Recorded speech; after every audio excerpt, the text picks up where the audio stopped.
At sigurado namang mapaparami ka ng kanin dito mga kakusina. Sa sarap ba naman ng niluluto mo at niluluto ko, char.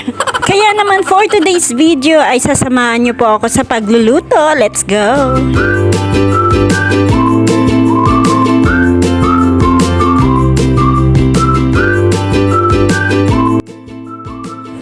At ayan, na-prepare ko na nga rin dito yung ating kawali at maglalagay or magpapainit na muna tayo ng ating mantika. At ngayon ay magpiprito na tayo ng ating talong. So 4 pieces yan mga kakusina at hinati-hati ko lang sa dalawa.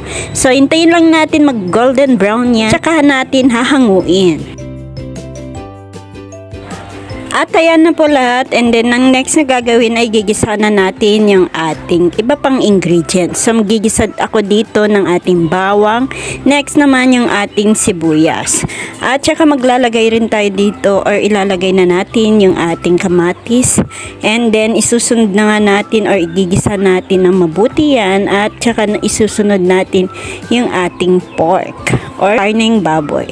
So mimix lang po yan ng mabuti at maglalagay rin tayo dito ng ating pamintang durog.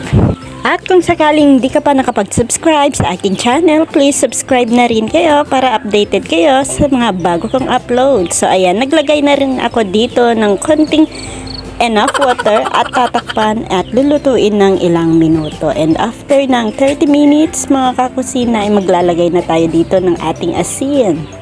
And then, ilalagay na nga rin natin or maglalagay tayo ng 3 to 4 tablespoon ng ating bagoong alamang. At imimix lang po yan ng mabuti hanggang sa maluto na yung ating recipe for today.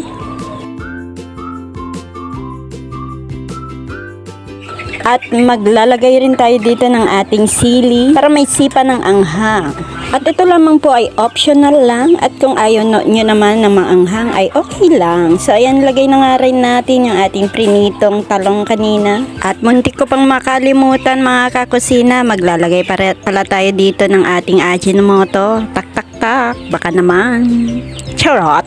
At syempre okay na yan mga kakusina, kaya naman kainan na.